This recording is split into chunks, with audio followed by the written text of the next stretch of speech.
And we're back after 3 months. And for our pilot episode tonight, we have author, journalist, soulful living advocate, and founder of Soulful Feast, whose mere existence I am very, very grateful for, Stephanie Zubiri. Oh my gosh, thank you so much for having me. I am so grateful to be here, and congratulations on coming back on air. I know. I know. And before anything else, I want to take this opportunity to thank you personally, because if it weren't for you, I don't think I would have the energy to be back here. No, that means so much for me, like to me, because I was really galit when you told me what happened. I was like, oh my God, I'm so angry for you, you know? I know, and for me, that was like that show of support. And it's not just support, it told me that someone's there with me, someone's fighting for the advocacy, someone wants to help people with me. So thank you, thank you. Thank you very much. No, thank you for doing what you do. And it's not an easy topic. And I think, you know, the country needs more voices who can talk with confidence about these very important issues about sex, right? Yeah, that's why you're here. Absolutely. So let's get right into it. Oh my Sex. We're going to talk about sex. Ready? Okay. Ready? And I want to start with, growing up. Growing up, how did you learn about sex? Oh my gosh. So a couple of things. I was very close to my parents, so I was like the youngest of 5 kids. And I spent a lot of time in their room, but then they would always tell me to leave because they wanted to make coochie-coochie. Coochie-coochie! Coochie-coochie! Sige, go! Mom and Dad are gonna make coochie-coochie. We'll call you when you're back. Okay, so I would leave. I'd go to Dad, watch TV. Hindi ko naman alam what coochie-coochie is. And then they'll just call me back. Okay, whatever. I didn't know. And my parents are very affectionate people. They're affectionate with each other. They're affectionate with us kids. So, you know, touch, hugging, kisses, that's all part of our family.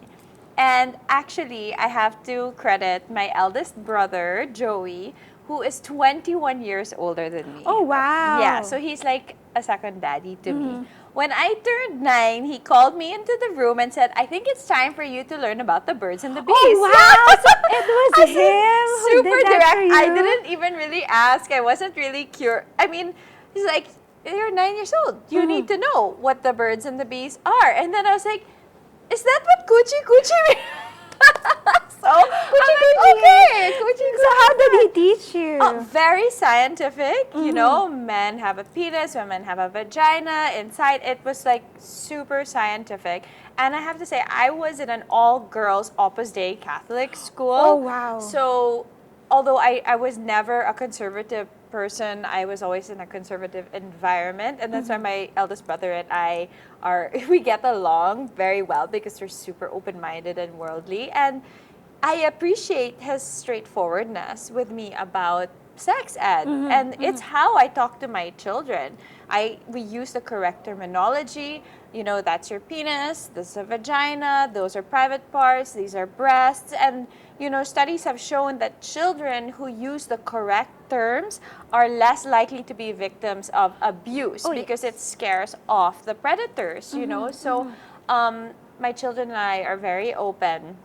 And whatever questions they have, I approach it from a scientific approach. So far, I haven't used the word sex yet with them because they're only 8 and 9. I've been using the term mating. Parang animals are into science. But it's really mating. It is, but so that, women. you know, they have access to YouTube and the internet, and even with parental controls, I don't really want them yet typing sex. So para for them, it's like, it's mating. So if they type mating, they'll find lions mating, animals mating. Okay lang. But it's all the same, and we have some educational books. I mean, I didn't have those, but I really appreciated my brother's like straightforward approach, and I do the same with my kids. And I ordered age-appropriate books for them that explain and help illustrate that, okay, the boy dog and the little boy and the man all have the same parts, and then the girl dog. So it's very important. Yeah, and I admire you for that. Thank you for doing that for your kids. It's like how you learned about sex is how you want them to learn too.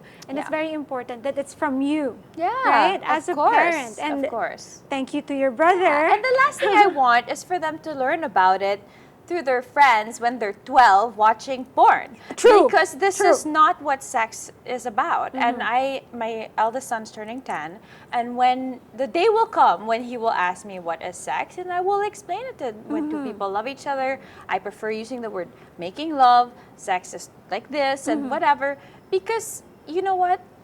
Porn is not reality. Oh, and yeah. it's very sad if that they don't feel comfortable having these conversations, or you give them like vague answers. They will look for the answers and they will come across the wrong answers. Yeah. And thank you for bringing that up. That it's very accessible. Porn is very accessible here, Of especially course. for young men who start to become Yeah, curious. absolutely. And in our culture, that's actually how they learn about sex. from Watch their Scent of a friends. Woman. Don't watch porn. That's Last true. Time Going Paris. Whatever. There's so many other beautiful movies that illustrate what a deep, meaningful, loving relationship is, and how sex is portrayed, What and is intimacy erotic is. and intimate Yes. and sensual. Huwag naman porn. Manood ka ng Scent of a Woman or something. Yeah, kasi makikita mo how Yeah. you should treat a woman too. Absolutely. And porn doesn't show that, right? Yeah. So going back to you, 9 years old, your brother Yeah. taught you the birds and the bees. How did you discover it for yourself? Coming from an Opus Dei Catholic Oh my school. gosh, no. You know what the thing is, my family, my parents are, I mean, age of Aquarius, they're very, I would say, liberal. Open. They're very open. They were very like, even with the movies, I would sit and watch them. Sige, cover your eyes or whatever. I remember one time I was traveling in Amsterdam, and I must have been like 10, and my mom brought me. And then we walked down like the Reaper Baan, where Yeah, like you the, saw they're like, that. oh my God, what is this? Like, what? So Did she explain to you? yeah, she did naman. And you know what? There was never a taboo in my house.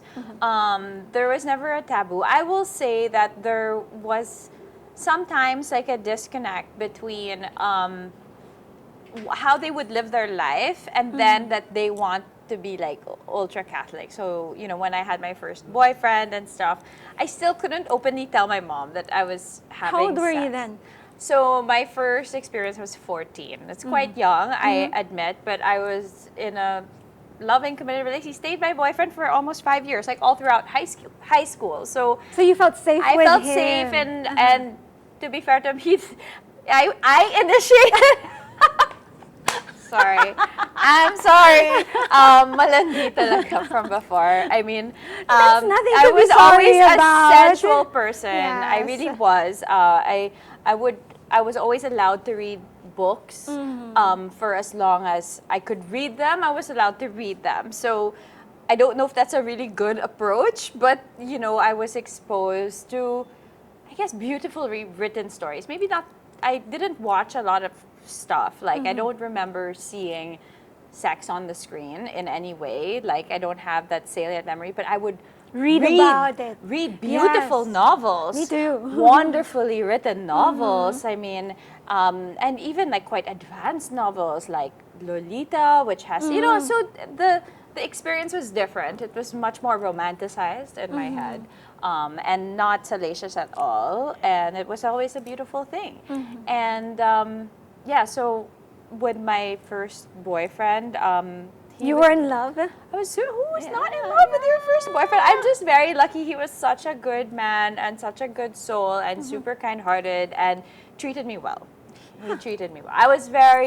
He treated me very well. So, you know who you are. Thank you to you. It was a wonderful experience. So, yes. I think what you're saying is very important, especially for women, young Yes. women. Yes. That they have to find someone who treats them well. Absolutely. As opposed to, because for me, if I may make cuento, it was more of, if you love me, you have to do this. And I Yeah. was 14, 13 too. And now I can't even remember what happened. Like I wouldn't talk Yes. about it like how Yeah. you are talking about your first sexual experience, Yeah. that it's beautiful. I mean, it was also sloppy. I Oh, mean, yes, let's just be yes. honest. Like the You're 14, guard, yeah. kuya guard, like knocking, like, oh my God, like whatever. I mean, you're a teenager, right? But number one, I wasn't boba because I knew about like contraceptives. Yes, you were informed. I was super informed. It was very important to me. I didn't want to get pregnant. My mother took me to a gynecologist. I asked her, actually, I would like to see a gynecologist. And she was like an older woman who kind of was like, why are you here? Like a bit judgy. Yes. And then I asked for a younger one. And then I said I wanted to go by myself, which was fine. And that's when I got on the pill and I just, rationalized it that I wanted to clear up my skin. I'm sure my mom knew that I was already having sex, but, she admitted to me later on and like when I was like 18, 19, that you lost your virginity to him. No, I was like, yeah, yes. But I was always safe. We were always protected, very aware of, STDs and these things. These things were very important to me, and they weren't irresponsible. None of this was irresponsible. It was always very intentional, very loving, and yeah. So my first experiences were in such a safe space. Yeah. Yeah, and that's wonderful because that's actually what a model first experience Absolutely. should be like. Absolutely. That you are informed, you know your risks, you're responsible, and you're advocating for yourself. Yes, Right? absolutely. Which is, unfortunately, the opposite of Many women. Yes. And I think that comes from the fact that I was not uncomfortable talking about sex. I wasn't entering as a young woman coming of age, like being shy about my sensuality and my sexuality and my desire to explore what all of this means, right? So even if he was 2 years older than me, there was I think maybe boys also mature slower than girls at that age. Later. So I feel like, I really took the lead in the conversation, which allowed me to have a more empowered and safer It's your experience. choice. Yeah. It's your choice. It's for you. Unlike for some women like myself, it wasn't for me. It was for him. Yes. And it yeah. was such. And the problem with that is you don't know how to say no when you're not comfortable. And there were many times I said no to things that I wasn't comfortable with at that time in high school. Yeah.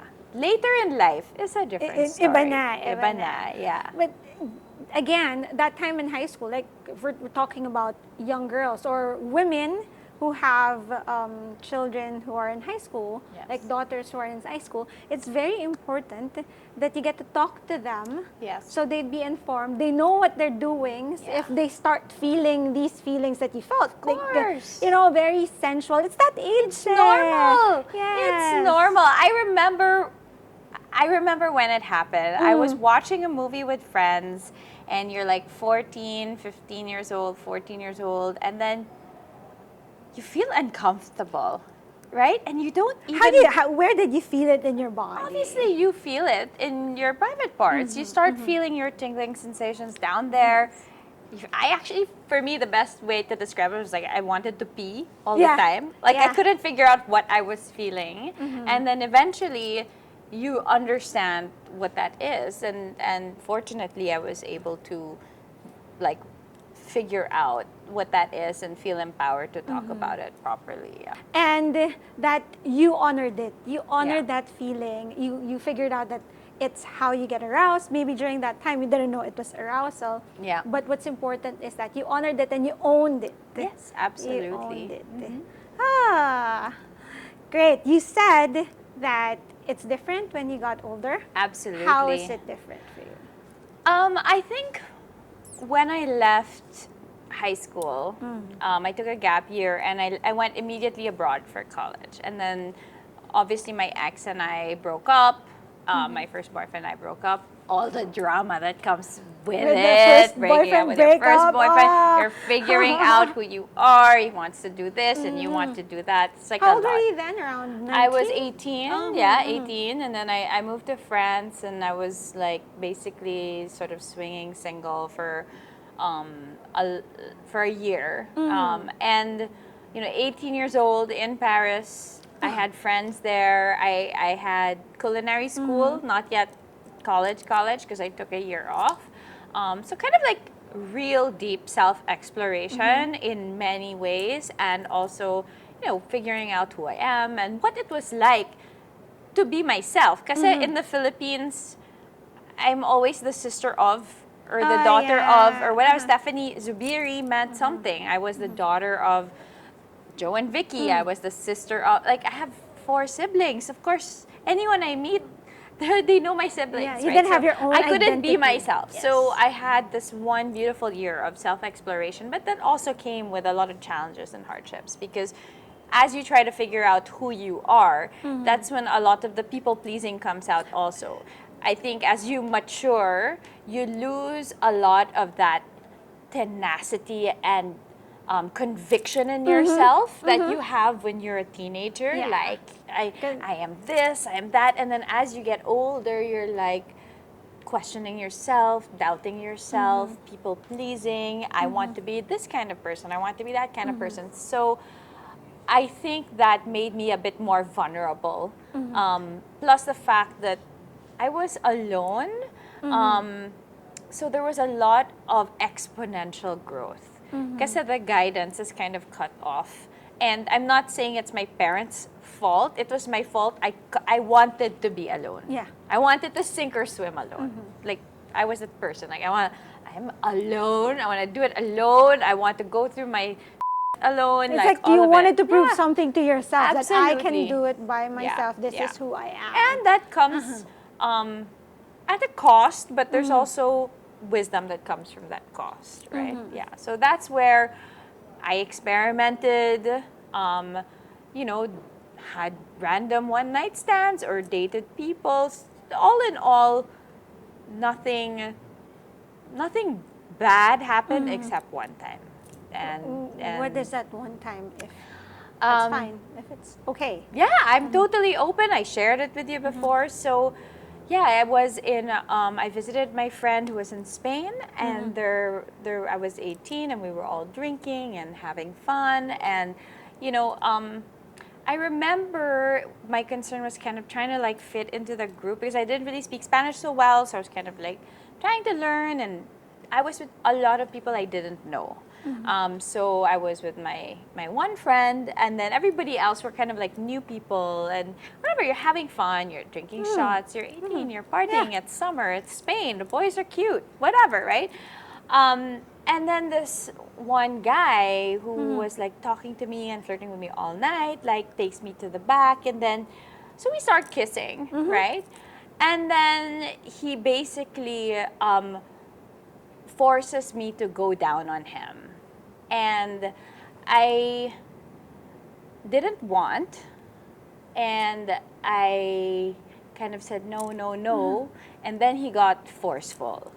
Like, and then I kind of like froze, and before I knew it, like, yeah, I mean, he put his penis in my mouth, and I just had to, I was in super shock, and then it was done. And then I kind of like, I didn't know what to do about it. And, Yeah. you know, it's funny because I didn't even know that I went through abuse until like a year ago, when I was animating a workshop about healing our trauma so that you can have deeper, more meaningful relationships. Yes. And it just bubbled to the surface. It's crazy. Like, I had buried this memory and or wow. painted or blamed myself. Yes. My fault. Kasi I was drunk. Kasi Parang you ganito. reframed it. Kasi whatever, it's my fault. I led him on, whatever. That's all BS, because if you say no, they should respect your no. And I think there was a lot of anger towards myself for allowing it to happen in that sense. Not allowing, but just to be frozen, because the person who I am now would never allow that. You know, so that's my biggest concern as a mother of 2 boys: consent, and making sure that they know, no matter what situation, it's all, if it's a no, it's a no. a no. Don't even push, don't even try, just back off. And what's crazy, Rika, is during my workshop, there were 15 women. 1 out of 3, so 5 out of 15 admitted to being sexually abused in some way, having some kind of sexual trauma. And those were only the ones who chose to share. Say, yes. And I just learned recently that in my inner circle and people very, very close to me, all of them have had an experience. Some only bubbling to the surface in their later years. Yes. And it's very sad. And I think, that's why it's important to have these conversations and to really arm young women and men, okay? Because I think men also get pushed into situations that they're not comfortable with. But at a very early age, that it's not about people pleasing anyone, right? So I think that's where my mindset got clouded, because I was very like, I was very comfortable talking about sex. So it's so strange that happened to me, but that's because I felt so insecure and but also at the same time, here I am victim blaming again. I know, I was just about to say that. See guys, Thank it's you for terrible. being I'm aware. victim blaming myself. I was just about to tell you. Awful. It's wait a awful. second. And it's, what's so crazy is when I realized na predator talaga siya, because on my birthday of last year, I didn't know na Facebook friends pa kami. Oh. So, I didn't know. Ah. And then he suddenly, sent me a message on my birthday. What did he say? Hey, it's been a long time. You're looking good. How are you? Hope you're doing well. And I was like, parang it knocked the wind out of my chest. Like, after how many years? 20 years? You're suddenly going to message me on Facebook? Or he didn't know. And you didn't something- know that yes. this is what you did to me. Yeah. And then I was so shaken by it. I canceled my birthday party. It was just like I had to heal that trauma. I had to heal that trauma. And and I haven't even really spoken about this to my family. And my mom knows, but just it's important that, because I personally am afraid also what they will say. Like, let's be honest, right? So, Of course. yeah, but I mean, at the end of the day, consent is so important, and I really encourage, especially moms of boys, please teach them consent. But also, you don't have to hold on to the narrative of being a victim. Oh, yes. You can use your story as, something better, channel it into helping other people. So, Are you talking to me or are you talking to yourself? both of us. Everything I say to is a projection, right? I'm just like working through my own therapy, But you know what I want to say? It's like, thank you for being so strong. Thank you for sharing that with us, because that's strength. Even you catching yourself that you're victim blaming again, like what you said, I allowed this to happen to me, and you said, Actually, it's not hindi. It's Hindi. not. Tapos Victim bumalik ka talaga. doon. Yeah. Tapos hindi. Yeah. Because like what you said, he's a predator. Yes. Yes. Right? Yeah. He would have done it any other, like, To anybody else. Yes. To anyone else. Absolutely. yes, Absolutely. it's not your fault. Yeah. And you froze. That's basically how we do it, right? That's how you preserve yourself. What are we going to do? Yeah. That's how you preserve What are we going to yourself. do? Yeah. And what you were saying a while ago, that a lot of women have experienced it, and it's just later on in life they realize that, oh my God, I was abused. Oh my God, I was violated. That's the norm, and it is sad. It's very sad. It is sad. And it's what I felt really sad about thinking about it later on, and which is why I'm not ashamed to talk about it right now and actively work through the feelings. Yeah. It's therapy for me every time, right? I'm still processing it. But I think what's difficult is I had no one to talk to about it. So then it gets buried inside, and then it affects your relationships later on. And from what I've spoken to other women about, they had no safe space to share it with. There's one lady who told me she told her parents, and her parents gave her double betrayal, na parang, ikaw kasi, tumahimik ka, don't say anything, blah, blah, blah. And that's bad. It was for her, it was more heartbreaking than the actual violation, because she felt that she had Betrayed. nowhere to go and nowhere to turn to. So yeah, let's normalize this conversation. Of course. And I'm sorry guys, the predators, we see you. We see you. We know what you're There's doing. nowhere to hide anymore, right? Yeah. There's nowhere to hide anymore, and women, please feel free to speak up about it. Thank you for Yeah. being so vulnerable. Oh my gosh. And for being so strong to be A therapy vulnerable. session. Yeah. Every time I go to an because- interview, it's a therapy session for me. Because it's true. I mean, our generation, that's what happened. That's what's going Yes. on. And we want to change it for Absolutely. our children. I have 2 daughters, you have 2 sons, Yeah. right? And you want them to treat each other differently. Yes. More so that they respect each other as opposed to Absolutely. finding power over No. one another and using sex. As For power. power. Yeah, absolutely. Yeah. And if I may lean into that, later on in my own therapy journey, I realized that and my own self-reflection, that sort of like memory bubbled to the surface.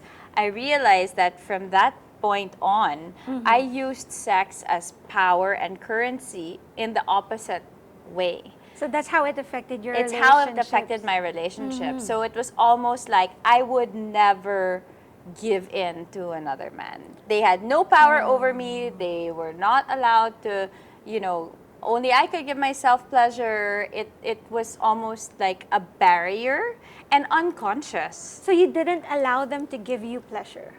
No. No. No. Because it was like, you don't own me. That was, but I only found that out, I swear, a couple months ago, just like digging through the Yeah. surface. Yeah, just digging and digging and digging and reflecting, and it's not something I did consciously. It was just an unconscious effect that many years later, 15, 20 years later, I realized that it was hindering me from having an honest exchange of energy and love and intimacy. Yeah, because you're holding on to that Yeah. power. And when you are with someone, what you want to do is share that power, basically. So Absolutely. you can pleasure And each then other. I would overcompensate by giving more of myself in the not intimate way, being of service. Being of service, taking care of everything, being maalaga. You became like the mother. I became like yaya mother type, but in the sexual realm, I held back on true intimacy. How did it affect your partners? Did they know that you were holding back? Were they like... So if I may, they were medyo dense the last. Oh no!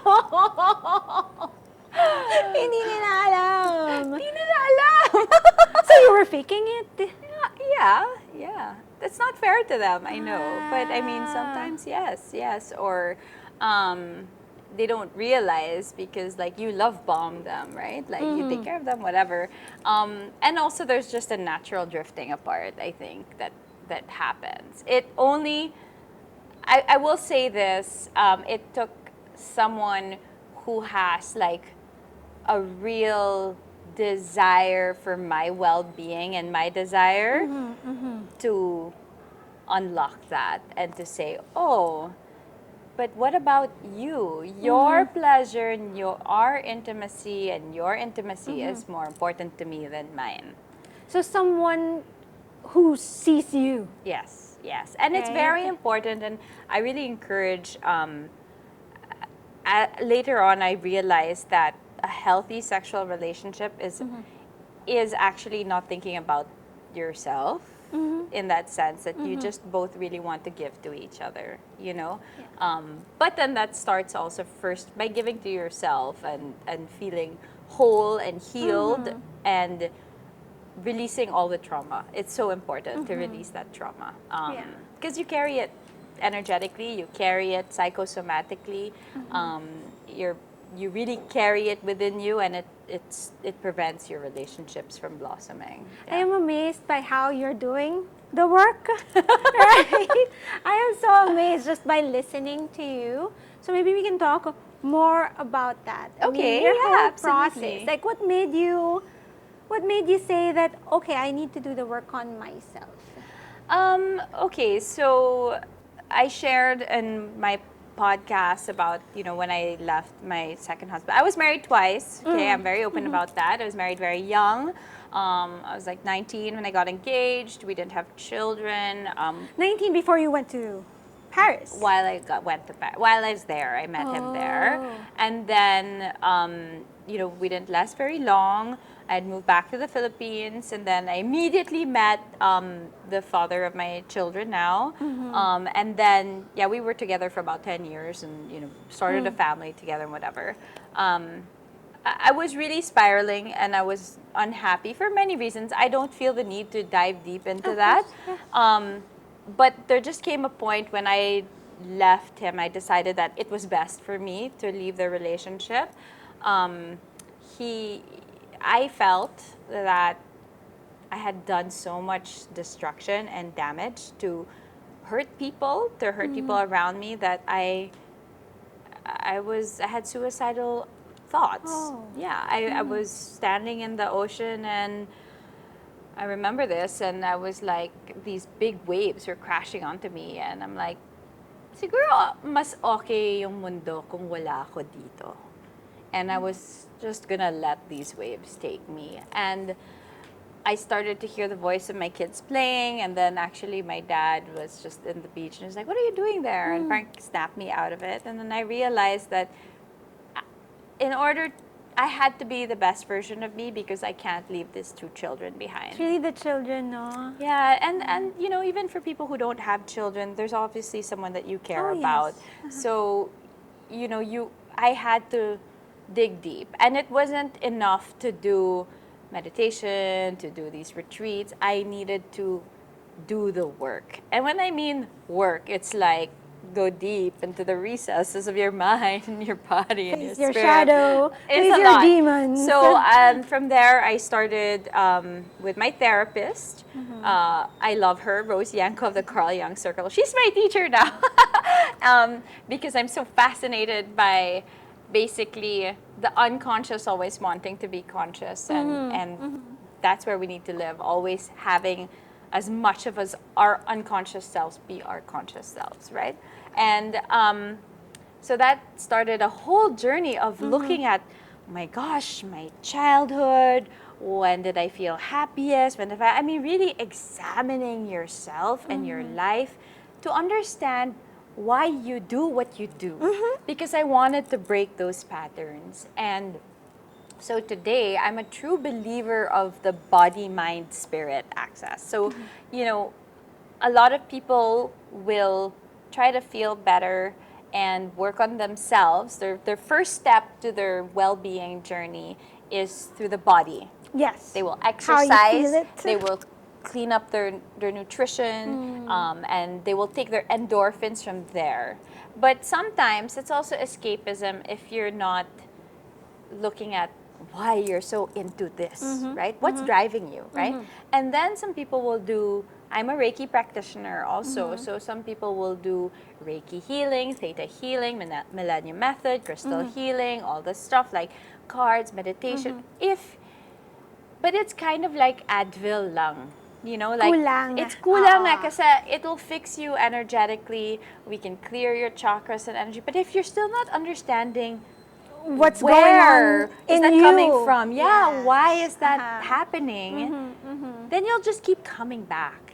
So I felt that unlocking the psychology of self is the key to lasting and sustainable healing and wholeness. Really, It is. and so that's why I'm studying it now, because I want to integrate it to my practices, and I find it just so fascinating how you can reach a state of absolute self-awareness, self-sovereignty, and really being able to make informed, conscious, awakened choices by understanding yourself and how your energy relates to everything To else other around people, you, yes. other people, the universal Yeah. shifts, and then taking also movement and breath work and body work to help supplement that. So whether to help ignite special energies that you might need or calm certain energies. So there's really a synergy between the three. Yeah.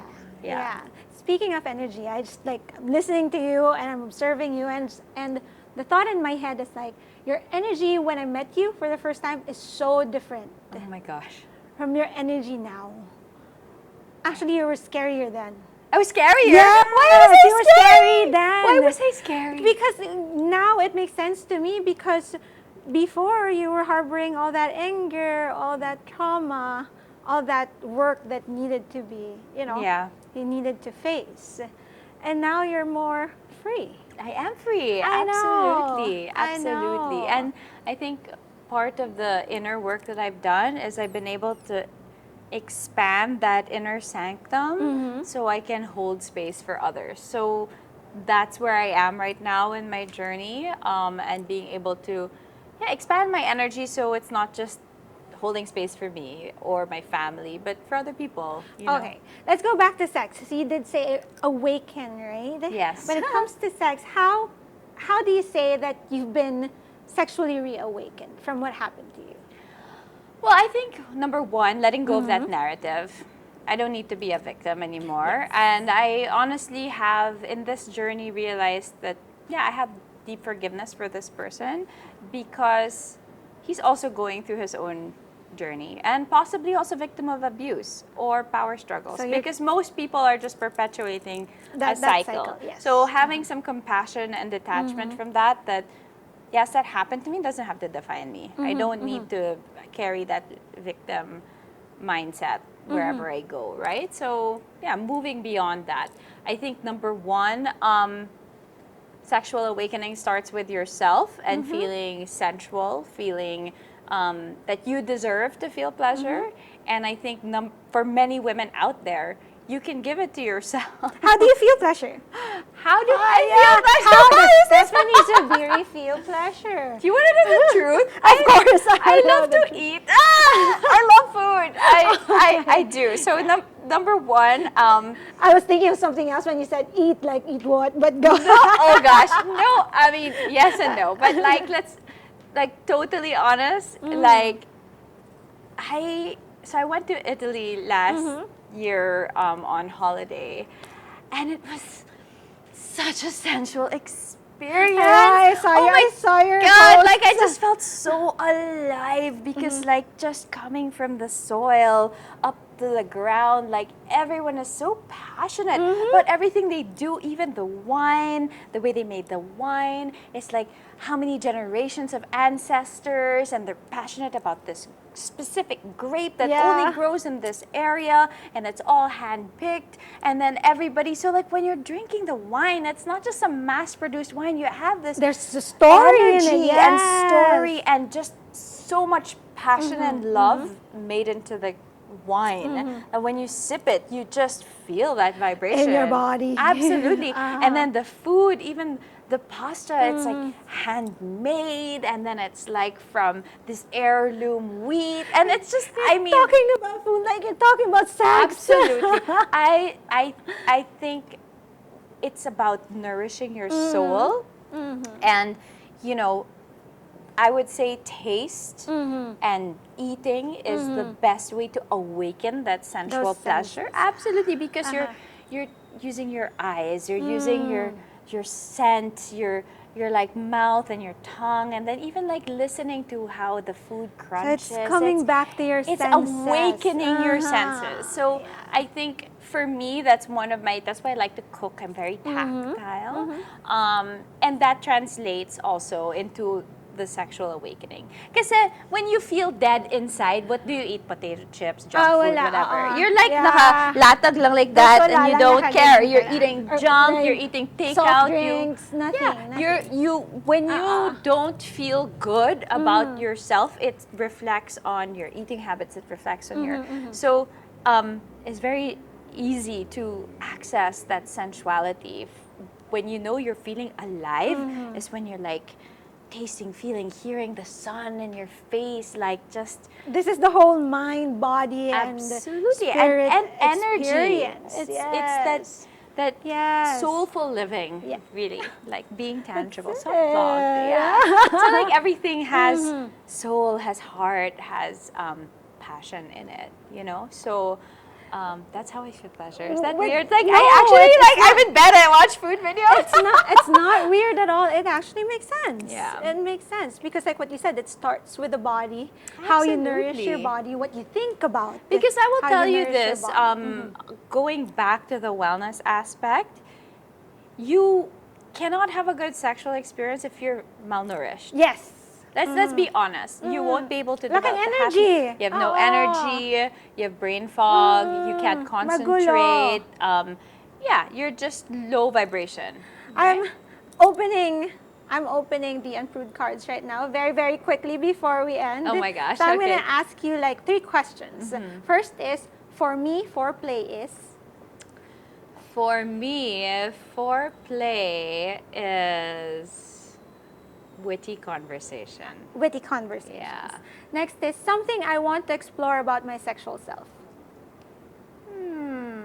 I don't know. I've explored a lot. I don't know. I don't know. You know what? I would love to go to a nudist colony. Me too! I'm just like, Me I too! like being naked. So I would love to be able to be in a space where I can see just everyone so freely inhabiting their body. That's the and not dream. caring whether they look good or don't look good or whatever. Like they are just happy to be free. Yeah. So maybe that. It's fun to see people free, right? Absolutely. And lastly, the hottest thing anyone has ever told me. The hottest thing anyone has ever told me. I don't know. Wait, I'm trying to think. That's a hard question. Yeah. Like what I found hot about them. Something that made you feel really sexy. Made me feel sexy, or what I thought was sexy about them. Okay, wait, let me think.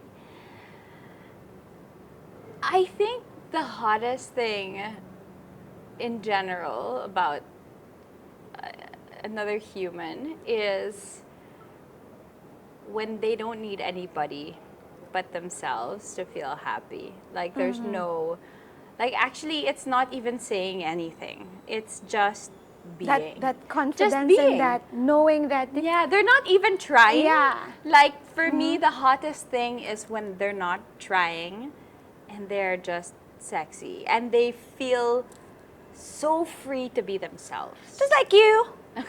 Just like you, right? Well, I don't know. Yeah. Oh yeah. Like what I told you, your energy is so different right you. now. It's so freeing. It my inspires other people to be free. Thank you. And with that, thank you too. Oh my gosh, thank you for so having much. me. Please invite them to Soulful Yes, Feast. absolutely. So, guys, I have a little podcast project that's been going on since last October. Please listen to Soulful Feast on Spotify and Apple Podcasts. We have some exciting guests coming up, and it's really about soulful conversations to nourish your body, mind, and spirit. So we take everything from wellness, from fitness and health to, finding your ikigai or diving deep into your sexual health. So yes, Rica was a guest of mine. So please, and follow me on Stephanie Zubiri on Instagram and Soulful Feast as well on Instagram. Thank you. I love Thank you so you. much. I love you so much. And I wish you all the energy, good energy. Oh my God, thank you. We all need it. Good Yes, energy. yes. And thank you for holding space for me. Absolutely. Vice versa. Catch our private convos on YouTube and Facebook Live. You can also check out the long conversation on Spotify and Google Podcasts. I am Doc Rica Cruz, and we are One News, all sides, all the time. Yay, we're back!